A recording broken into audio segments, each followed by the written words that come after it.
The 12th century Renaissance was a major turning point for the medieval church during the Middle Ages, yet not much people know a lot about it or what it entails. To start, we must take a look at Peter Abelard's impact on this development of study during this time.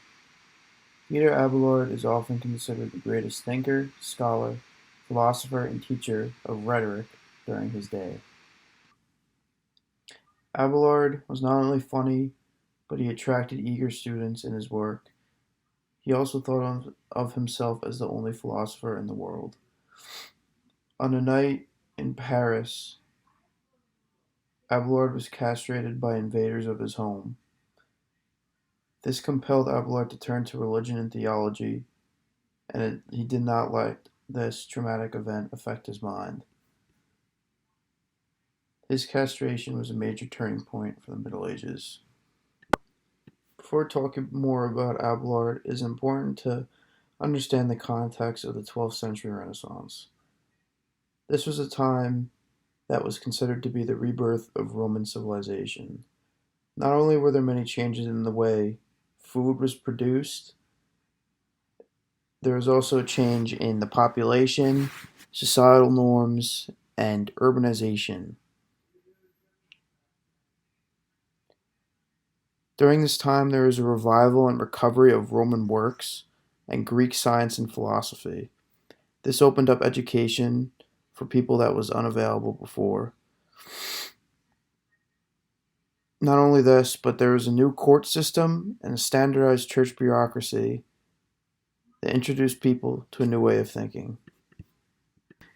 To return to the discussion of Abelard, it is important to discuss how much he affected the university system in which was followed then and still today.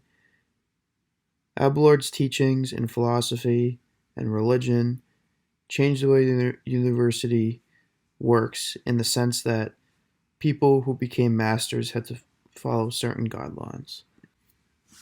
Another way Abelard affected the 12th century Renaissance was the way his romance was viewed with his lover Heloise.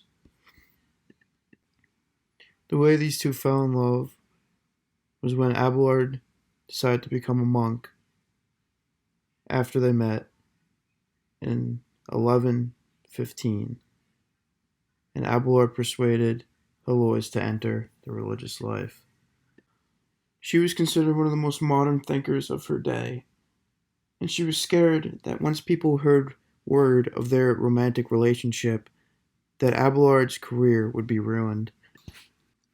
Heloise and Abelard's relationship was a true Romeo and Juliet story and defied the odds of romance. Not only this, but Abelard was convicted of heresy by the church for his differing beliefs and views.